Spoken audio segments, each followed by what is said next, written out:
ದಕ್ಷಿಣ ಕನ್ನಡದ ಬಂಟ್ವಾಳದಲ್ಲಿ ನಡೆದ ಹಿಂದೂ ಕಾರ್ಯಕರ್ತರ ಪ್ರತಿಭಟನೆಯನ್ನ ಪೊಲೀಸರು ಹತೋಟಿಗೆ ತರುವಲ್ಲಿ ಯಶಸ್ವಿಯಾಗಿದ್ದಾರೆ. ಈದ್ ಮಿಲಾದ್ ಮೆರವಣಿಗೆ ತಡೆಯೋದಕ್ಕೆ ಶರಣ್ ಪಂಪ್ವೆಲ್ ನೇತೃತ್ವದಲ್ಲಿ ಇವತ್ತು ಬಿಸಿ ರೋಡಲ್ಲಿ ಹಿಂದೂ ಕಾರ್ಯಕರ್ತರು ಪ್ರತಿಭಟನೆ ನಡೆಸಿದ್ರು.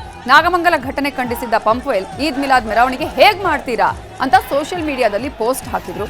ಇದಕ್ಕೆ ಮೊಹಮ್ಮದ್ ಶರೀಫ್ ದಮ್ ಇದ್ರೆ ಈದ್ ಮಿಲಾದ್ ಮೆರವಣಿಗೆ ತಡೀರಿ ಅಂತ ಆಡಿಯೋ ಹರಿಬಿಟ್ಟು ಸವಾಲ್ ಹಾಕಿದ್ರು. ಸದ್ಯ ಈಗ ಇದೇ ಘರ್ಷಣೆಗೆ ಕಾರಣವಾಗಿದ್ದು ಬಂಟ್ವಾಳದಲ್ಲಿ ನೂರಾರು ಹಿಂದೂ ಕಾರ್ಯಕರ್ತರು ಪ್ರತಿಭಟನೆ ನಡೆಸಿ ಆಕ್ರೋಶವನ್ನು ವ್ಯಕ್ತಪಡಿಸಿದ್ರು. ಸದ್ಯ ಕಾರ್ಯಕರ್ತರನ್ನ ಪೊಲೀಸರು ವಶಕ್ಕೆ ಪಡೆದಿದ್ರು. ಪರಿಸ್ಥಿತಿಯನ್ನ ಹತೋಟಿಗೆ ತಂದಿದ್ದಾರೆ.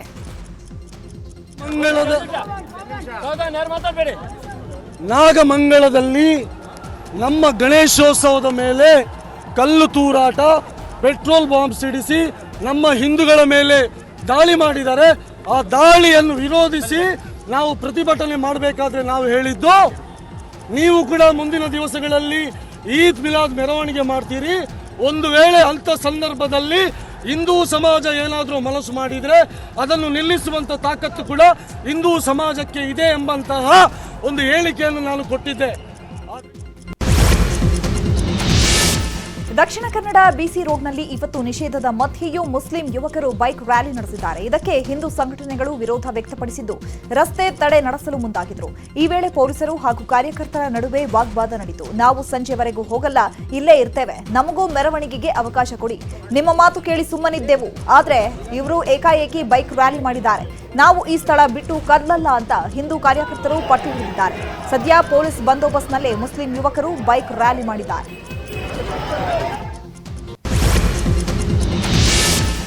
ಮಂಗಳೂರು ಹೊರವಲಯದ ಕಾಟಿಪಳ್ಳ 3ನೇ ಬ್ಲಾಕ್ ಅಲ್ಲಿ ಮಸೀದಿ ಮೇಲೆ ತಡರಾತ್ರಿ ಕಲ್ಲು ತೂರಾಟ ಮಾಡಲಾಗಿದೆ. 2 ಬೈಕಲ್ಲಿ ಬಂದಿದ್ದ ದುಷ್ಕರ್ಮಿಗಳು ಬದ್ರಿಯಾ ಮಸೀದಿ ಮೇಲೆ ಕಲ್ಲೆಸೆದಿದ್ದಾರೆ. ಕಲ್ಲೆಸೆದ ಪರಿಣಾಮ ಮಸೀದಿಯ ಕಿಟಕಿ ಗಾಜಿಗೆ ಹಾನಿಯಾಗಿತ್ತು. ಸದ್ಯ ಪ್ರಕರಣದ ತನಿಖೆ ಆರಂಭಿಸಿದ್ದ ಪೊಲೀಸರು 6 ಜನರನ್ನ ಬಂಧಿಸಿದ್ದಾರೆ. ಬಂಧಿತ ಆರೋಪಿಗಳನ್ನ ಭರತ್, ಚೆನ್ನಪ್ಪ, ನಿತಿನ್, ಸುಜಿತ್, ಮನು, ಪ್ರೀತಮ್ ಅಂತ ಗುರುತಿಸಲಾಗಿದೆ.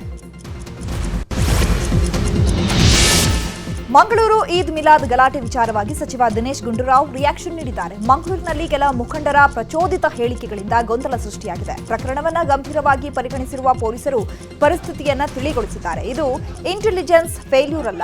ಗಲಭೆ ಆದಾಗ ಎಲ್ಲಾ ಕಡೆ ಪೊಲೀಸರಿರೋಕ್ಕಾಗಲ್ಲ. ನಮ್ಮ ಸರ್ಕಾರ ಎಲ್ಲ ಧರ್ಮಗಳನ್ನು ಒಂದೇ ರೀತಿ ನೋಡುತ್ತೆ. ಇಂತಹ ಘಟನೆಗಳಲ್ಲಿ ರಾಜಕೀಯ ಮಾಡಿ ಲಾಭ ಯಾರು ತೆಗೆದುಕೊಳ್ತಾರೆ ಅಂತ ಜನರಿಗೆ ಗೊತ್ತಿದೆ ಅಂತ ಹೇಳಿದರು. ಪ್ರಚೋದನೆ ಮಾಡೋದು ಮತ್ತು ಈ ರೀತಿಯಾದಂಥ ಘಟನೆಗಳು ಆಗಲಿ ಅಂತ ಬಯಸುವವರು ಕೂಡ ಇದ್ದಾರೆ. ಯಾಕೆಂದರೆ ಅವರಿಗೆ ಶಾಂತಿ ನೆಮ್ಮದಿ ಇರಬಾರ್ದು ಮತ್ತು ಒಂದು ಈ ಅತೀಯವಾದ ಕೋಮವಾದದ ಚಿಂತನೆಗಳಿರ್ತಕ್ಕಂಥ ಜನ ಯಾವುದೇ ಧರ್ಮದವರಾಗಿರ್ಬೋದು, ಅವ್ರಿಗೆ ಇಂಥ ಒಂದು ಘಟನೆಗಳಾದಾಗ ಅವರು ಹೆಚ್ಚು ಪ್ರಚೋದನೆ ಮಾಡ್ತಕ್ಕಂಥದ್ದು ಆಗ್ತದೆ. ಇಂಟೆಲಿಜೆನ್ಸ್ ಫೇಲಿಯರ್ ಅಂತ ಏನಲ್ಲ, ಇದು ಯಾರೋ ಏನೋ ಒಂದು ಇನ್ಸಿಡೆಂಟ್ ಆದಾಗ ನಾವು ಎಲ್ಲ ಕಡೆ ಎಲ್ಲರೂ ಪೊಲೀಸ್ ಇರೋಕ್ಕಾಗೋದಿಲ್ಲ. ಕೆಲವು ಏನು ಹೇಳಿಕೆಗಳು ಹೊರಗೆ ಬಂದಿತ್ತು ಸೋಷಿಯಲ್ ಮೀಡಿಯಾದಲ್ಲಿ, ಅವ್ರ ಮೇಲೂ ಕೂಡ FIR ಅನ್ನು ಕೇಸನ್ನು.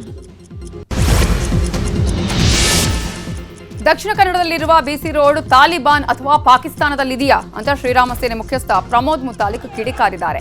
ಹುಬ್ಬಳ್ಳಿಯಲ್ಲಿ ಮಾತನಾಡಿದ ಅವರು, ಬಿಸಿ ರೋಡ್ಗೆ ಬನ್ನಿ ಅಂತ ಸಂಘರ್ಷಕ್ಕೆ ಕರೀತಾ ಇದ್ದೀರಾ, ಅದೇನಾದ್ರೂ ಪಾಕಿಸ್ತಾನದಲ್ಲಿದೆಯಾ? ಬಿಸಿ ರೋಡ್ ಅಲ್ಲ, ಇಡೀ ದೇಶ ನಮ್ಮದಿದೆ.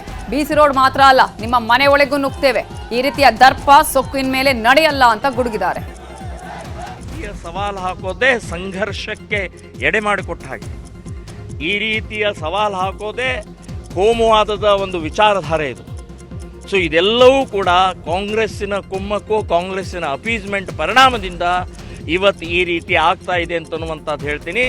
BC ರೋಡ್ ಏನು ಪಾಕಿಸ್ತಾನದಲ್ಲಿಲ್ಲ, BC ರೋಡ್ ಏನು ಅಫ್ಘಾನಿಸ್ತಾನದಲ್ಲಿಲ್ಲ, ಭಾರತದ್ದೇ ಒಂದು ಭಾಗ ಇದೆ. ಇಲ್ಲಿ ಇಂಚು ಕೂಡ ಭಾರತದ ಭಾಗ ಅಂತನ್ನುವಂಥದ್ದು ಹೇಳ್ತೀನಿ. ನೀವು ಸವಾಲು ಹಾಕಿದವ್ರು ಬರೀ BC ರೋಡ್ ಅಲ್ಲ, ನಿಮ್ಮ ಮನೆ ಒಳಗಡೆ ಹೊಕ್ಕು ನಾವು ಹೇಳ್ತೀವಿ ಅಂತನ್ನುವಂಥದ್ದು. ನಾಗಮಂಗಲ ಗಲಭೆಗೆ ಸಂಬಂಧಪಟ್ಟಂತಹ ಸುದ್ದಿಗಳನ್ನ ನೋಡ್ತಾ ಹೋಗೋಣ. ನಾಗಮಂಗಲ ಈಗ ಶಾಂತವಾಗಿದೆ, ಯಾವುದೇ ಊಹಾಪೋಹ ಬೇಡ ಅಂತ ಕಲಬುರಗಿಯಲ್ಲಿ ಸಿಎಂ ಸಿದ್ದರಾಮಯ್ಯ ಹೇಳಿದ್ದಾರೆ. ನಾಗಮಂಗಲದಲ್ಲಿ ಪೊಲೀಸ್ ನಿರ್ಲಕ್ಷ್ಯ ಆಗಿದೆ ಅಂತ ಇನ್ಸ್ಪೆಕ್ಟರ್ ಅಮಾನತು ಮಾಡಿ ಡಿವೈಎಸ್ಪಿ ವರ್ಗಾವಣೆ ಮಾಡಲಾಗಿದೆ. ಆದ್ರೆ ರಾಜ್ಯ ಎಲ್ಲೂ ಹೊತ್ತಿ ಉರಿತಾ ಇಲ್ಲ, ಎಲ್ಲಾ ಕಡೆಯೂ ಶಾಂತವಾಗಿದೆ ಅಂದ್ರು. ಇನ್ನು ನಾಳೆ ಕ್ಯಾಬಿನೆಟ್ ಸಭೆ ಇದೆ, ಸಭೆಯಲ್ಲಿ ಮಹತ್ವದ ನಿರ್ಣಯ ಕೈಗೊಳ್ಳುತ್ತೇವೆ ಅಂತ ಹೇಳಿದ್ದಾರೆ ಸಿಎಂ. ಇನ್ನು ಸಚಿವ ಚಲುವರಾಯಸ್ವಾಮಿ ರಿಯಾಕ್ಷನ್ ನೀಡಿ, ನಾನೇ ಅಲ್ಲಿ ಶಾಂತಿ ಸಭೆ ಮಾಡಿದ್ದೆ, ಇಷ್ಟು ಬೇಗ ತಣ್ಣಗಾಗಿದ್ದು ಅವರಿಗೆ ಸಹಿಸಲು ಆಗ್ತಾ ಇಲ್ಲ ಅಂತ ಪರೋಕ್ಷವಾಗಿಯೇ ಬಿಜೆಪಿ ವಿರುದ್ಧ ಗುಡುಗಿದ್ರು. ನಾಗಮಂಗಲ ಶಾಂತವಾಗಿದೆ, ಡಿವೈಎಸ್ಪಿ ಸಸ್ಪೆಂಡ್ ಮಾಡಿದ್ದೀವಿ, ಇನ್ಸ್ಪೆಕ್ಟರ್ ಸಸ್ಪೆಂಡ್ ಮಾಡಿದ್ದೀವಿ, ಪೊಲೀಸ್ ಫೈಲೂರ್ ಇದೆ ಅಂತೇಳಿ ನಮ್ಗೆ ಗೊತ್ತಾದ ತಕ್ಷಣವೇ ಮೇಲ್ನೋಟಕ್ಕೆ ಅದನ್ನು ಅವ್ರ ಮೇಲೆ ಕ್ರಮ ತಗೊಂಡಿದ್ದೀವಿ. ಏನು ನಷ್ಟ ಆಗಿದೆ, ಅಂಗಡಿಗಳು ಬೆಂಕಿ ಬಿದ್ದು ಏನು ನಷ್ಟ ಆಗಿದೆ, ಮೋಟ್ರ್ ಬೈಕ್ಗಳು ಬೆಂಕಿ ಬಿದ್ದು ಏನು ನಷ್ಟ ಆಗಿದೆ, ಅವಕ್ಕೆಲ್ಲ ಪರಿಹಾರ ಕೊಡ್ತಕ್ಕಂಥ ಕೆಲಸವನ್ನು ಮಾಡ್ತೀವಿ. ಆದರೆ ಮೊನ್ನೆ ನಡೆದಂಥ ಇನ್ಸಿಡೆಂಟನ್ನು ನಡಿಬಾರ್ದು ಅನ್ನೋ ಉದ್ದೇಶದಿಂದ ಮೊನ್ನೆ ನಾನು ಶಾಂತಿ ಸಭೆ ಮಾಡಿದ್ಮೇಲೆ ನಿನ್ನೆ ಮುಸ್ಲಿಂ ಬಾಂಧವರೇ ಗಣಪತಿ ಫಂಕ್ಷನ್ ಹತ್ರ ಹೋಗಿ ಜ್ಯೂಸ್ ಕೊಟ್ಟು ಹಾರ ಹಾಕಿ ಒಟ್ಟಿಗೆ ನಿನ್ನೆ 6-7 ಗಣಪತಿನ ವಿಸರ್ಜನೆ ಮಾಡಿದ್ದಾರೆ. ಇವತ್ತು ಮುಸ್ಲಿಂ ಹಬ್ಬನೂ ಮಾಡ್ತಾರೆ, ನಾಳೆ ಒಟ್ಟಿಗೆ ಸೇರಿ ವಿಸರ್ಜನೆ ಮಾಡ್ತಾರೆ. ಇದನ್ನು ಸಂತೋಷ ಪಡೋದು ಬಿಟ್ಬಿಟ್ಟು ಇವತ್ತೊಂದು ಕಮಿಟಿ ಕಳಿಸೋರು BJPಯವರು. ಇವ್ರಿಗೆ ಇಷ್ಟು ಬೇಗ ತಣ್ಣಗಾಗೋಯ್ತಲ್ಲ ಮಂಡ್ಯದಲ್ಲಿ, ಕೆರಗೋಡಿಗೆ ಹೋಗಿ ಪ್ರಯತ್ನ ಮಾಡಿದ್ರು ಅದು ಫೇಲ್ ಆದೋ, ನಾಗಮಂಗಲಕ್ಕೆ ಹೋದೋ ಅಲ್ಲೂ ಫೇಲ್ ಆದೋ, ಪಾಪ ರಾತ್ರೆಲ್ಲ ನಿದ್ದೆ ಇಲ್ವಂತೆ. ಇದು ನಾಗಮಂಗಲ ಗಲಭೆ ಪ್ರಕರಣಕ್ಕೆ ಸಂಬಂಧಪಟ್ಟ ಹಾಗೆ ಇವತ್ತು ನಾಗಮಂಗಲಕ್ಕೆ ಬಿಜೆಪಿ ಸತ್ಯಶೋಧನಾ ಸಮಿತಿ ಭೇಟಿ ಕೊಟ್ಟಿತ್ತು. ಗಲಭೆಯಲ್ಲಿ ಸುಟ್ಟು ಹೋದ ಟೆಕ್ಸ್ಟೈಲ್ ಅಂಗಡಿಗೆ ಮಾಜಿ ಡಿಸಿಎಂ ಅಶ್ವಥ್ ನಾರಾಯಣ್ ನೇತೃತ್ವದ ಸತ್ಯಶೋಧನಾ ತಂಡ ಭೇಟಿ ನೀಡಿ ಮಾಹಿತಿ ಸಂಗ್ರಹಿಸಿದೆ. ಬಳಿಕ ಮಾತನಾಡಿದ ಅಶ್ವಥ್ ನಾರಾಯಣ್, ನಾಗಮಂಗಲದ ಕೋಮು ಗಲಭೆ ಬಗ್ಗೆ ಸಮಗ್ರ ತನಿಖೆ ಆಗಬೇಕು, ಸತ್ಯಾಸತ್ಯತೆ ಹೊರಬರಬೇಕು. ಗಲಭೆಯಲ್ಲಿ ಕೇರಳದ 2 ಭಾಗಿಯಾಗಿದ್ದಾರೆ, ನೊಂದವರಿಗೆ ಪರಿಹಾರ ಕೊಡಬೇಕು. ಕಾಂಗ್ರೆಸ್ ತುಷ್ಟೀಕರಣದ ರಾಜಕಾರಣ ಮಾಡ್ತಿದೆ ಅಂತ ಕಿಡಿಕಾರಿದರು. ನಡೆದು ಹೋಗಿದೆ, ಆದರೆ ಇದರ ನಿಜವಾದ ಉದ್ದ ಆಗಲ್ಲ. ಸತ್ಯ ಶೋಧನವನ್ನು ಮಾಡಲಿಕ್ಕೆ ವರದಿಯನ್ನು ತಯಾರು ಮಾಡಿ ಮತ್ತು ಅದಕ್ಕೆ ಕಾನೂನು ರೀತಿಯಲ್ಲಿ ಏನು ಕ್ರಮವನ್ನು ವಹಿಸಬೇಕು, ನಿಜವಾದ ಡೆಪ್ತ್ ಆಫ್ ಇನ್ವೆಸ್ಟಿಗೇಷನ್ ಮಾಡಿ ಸರ್ಕಾರದ ಮೇಲೆ ಒತ್ತಡ ತರೋಂಥದ್ದಾಗಲಿ. ಯಾಕೆಂದರೆ ಕೇರಳ ಮೂಲದ ಈ PFI ವ್ಯಕ್ತಿಗಳು 2 ಇಲ್ಲಿ ಆರೋಪ ಪಟ್ಟಿಯಲ್ಲಿದ್ದಾರೆ. ಹಾಗಾಗಿ ಇಂಟರ್ ಸ್ಟೇಟ್ ಆಗಿರೋದ್ರಿಂದ NIA ಇನ್ವೆಸ್ಟಿಗೇಷನ್ ಆಗಬೇಕು. ಇವತ್ತು ನಮ್ಮ ಅಡ್ವೊಕೇಟ್ ಅಸೋಸಿಯೇಷನ್ ಅಧ್ಯಕ್ಷರಾಗಿರುವಂಥ ವಿವೇಕ್ ರೆಡ್ಡಿ ಅವರು, ಈ ರೀತಿ ನಮ್ಮ ಸಮಿತಿಯ ಎಲ್ಲ ಸದಸ್ಯರು ಮತ್ತು ಸ್ಥಳೀಯ ಎಲ್ಲ ಕಾರ್ಯಕರ್ತರ ಜೊತೆಯಲ್ಲಿ ಸೇರಿ ಹೇಗೆ ಮಾಹಿತಿಯನ್ನು ಕಲೆ. ನಾಗಮಂಗಲ ಗಲಭೆ ವಿಚಾರವಾಗಿ ಮಾತನಾಡಿದ ವಿಪಕ್ಷ ನಾಯಕ ಆರ್ ಅಶೋಕ್, ನಾಗಮಂಗಲದಲ್ಲಿ ಸರ್ಕಾರ ಓಲೈಕೆ ರಾಜಕಾರಣ ನಡೆಸ್ತಾ ಇದೆ. ಇತ್ತ ಚಿಕ್ಕಮಗಳೂರಿನಲ್ಲಿ ಪ್ಯಾಲೆಸ್ತೈನ್ ಧ್ವಜ ಪ್ರದರ್ಶನ ಮಾಡಿದ್ದಾರೆ. ಈ ಸರ್ಕಾರ ಬಂದ ಮೇಲೆ ಭಯವೇ ಇಲ್ಲದಂತಾಗಿದೆ. ಕಳೆದ 15 ತಿಂಗಳಿನಿಂದ ರಾಜ್ಯದಲ್ಲಿ ಹಿಂದೂಗಳ ಮೇಲೆ ಹಲ್ಲೆ ಆಗ್ತಾ ಇದೆ.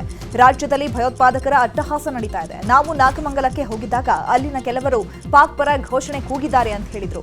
ಇನ್ನು ಇದೇ ವಿಚಾರವಾಗಿ ಮೈಸೂರಿನಲ್ಲಿ ಮಾತನಾಡಿದಂತಹ ಸಿಟಿ ರವಿ, ನಾಗಮಂಗಲ ಪ್ರಕರಣವನ್ನ NIAಗೆ ಕೊಡಬೇಕು ಅಂತ ಆಗ್ರಹಿಸಿದ್ದಾರೆ.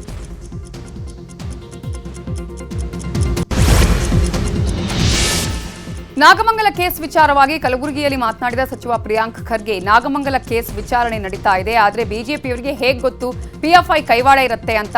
ಬಿಜೆಪಿಯವರು ಹೇಳಿದ ಎಲ್ಲವೂ ಸತ್ಯ ಆಗಿದೆಯಾ? ಸತ್ಯಶೋಧನಾ ಸಮಿತಿಯಂತೆ ಬರಗಾಲ ಬಂದಾಗ ಇವರು ಎಲ್ಲಿ ಹೋಗಿದ್ರು? ಕೋಮು ಗಲಭೆಯಲ್ಲಿ ಬೇಳೆ ಬೇಯಿಸಿಕೊಳ್ತಿದ್ದಾರೆ. ಯಾರೋ ಏನೋ ಮಾಡಿ ಅರೆಸ್ಟ್ ಆಗಿದ್ದಕ್ಕೂ ಸರ್ಕಾರ ಉತ್ತರ ಕೊಡಬೇಕಾ ಅಂತ ಪರೋಕ್ಷವಾಗಿ ದರ್ಶನ್ ಪ್ರಕರಣವನ್ನ ಪ್ರಸ್ತಾಪಿಸಿ ಹರಿಹಾಯ್ದಿದ್ದಾರೆ. ರಾಷ್ಟ್ರದ್ರೋಹಿ ಮುಸಲ್ಮಾನರಿಂದ ಗಲಭೆ ಆಗಿದೆ ಅಂತ ನಾಗಮಂಗಲ ಗಣೇಶ ಗಲಭೆ ಘಟನೆ ಬಗ್ಗೆ ಮಾಜಿ ಸಚಿವ KS ಈಶ್ವರಪ್ಪ ಹೇಳಿದ್ದಾರೆ. ಕೇರಳ ಮೂಲದ ಮುಸಲ್ಮಾನ್ ರಾಷ್ಟ್ರದ್ರೋಹಿಗಳು ಇಲ್ಲಿ ಬೀಡು ಬಿಟ್ಟಿದ್ದಾರೆ. ನಾಗಮಂಗಲದಲ್ಲಿ ಮಸೀದಿಯಿಂದ ತಲ್ವಾರ್ ಬಂದವು, ಕಲ್ಲು ತೂರಾಟ ಆಗಿದೆ. ಘಟನೆ ಬಗ್ಗೆ ಪ್ರಧಾನಿ ಗಂಭೀರವಾಗಿ ಹೇಳಿರುವಾಗ ಇದರಲ್ಲಿ ವಿದೇಶಿ ಸಂಚಿದೆ, FIR ನಂತಹ ಸಂಸ್ಥೆಗಳಿಗೆ ರಾಜ್ಯ ಸರ್ಕಾರವೇ ಕುಮ್ಮಕ್ಕು ಕೊಡ್ತಾ ಇದೆ ಅಂತ ಶಿವಮೊಗ್ಗದಲ್ಲಿ ಈಶ್ವರಪ್ಪ ಆಕ್ರೋಶವನ್ನ ವ್ಯಕ್ತಪಡಿಸಿದ್ದಾರೆ. ಇನ್ನು ನಾಳೆ ಹಿಂದೂ ಮಹಾಸಭಾ ಗಣಪತಿ ವಿಸರ್ಜನೆ ಶಿವಮೊಗ್ಗದಲ್ಲಿ ನಡೀತಾ ಇದೆ. ಇದನ್ನು ಗಂಭೀರವಾಗಿ ಪರಿಗಣಿಸಿ ಅಂತಲೂ ರಾಜ್ಯ ಸರ್ಕಾರಕ್ಕೆ ಒತ್ತಾಯಿಸಿದರು. ಕನ್ನಡಿಗರ ಮೆಚ್ಚಿನ ನಿಮ್ಮ ನ್ಯೂಸ್ 18 ಕನ್ನಡ ಈಗ ವಾಟ್ಸ್ಆಪ್ನಲ್ಲಿಯೂ ಲಭ್ಯ. ಕರ್ನಾಟಕ ಮತ್ತು ದೇಶ ವಿದೇಶದ 360 ಡಿಗ್ರಿ ಸುದ್ದಿ ವಿವರವನ್ನ ನೀವು ನಿಮ್ಮ ಕೈ ಬೆರಳುಗಳಲ್ಲಿಯೇ ಪಡೆಯೋದಿಕ್ಕೆ ಈ QR ಕೋಡ್ ಅನ್ನ ಸ್ಕ್ಯಾನ್ ಮಾಡಿ. ನಮ್ಮ ಚಾನೆಲ್ ಅನ್ನ ಫಾಲೋ ಮಾಡಿ, ನೋಟಿಫಿಕೇಶನ್ ಆನ್ ಮಾಡಿ.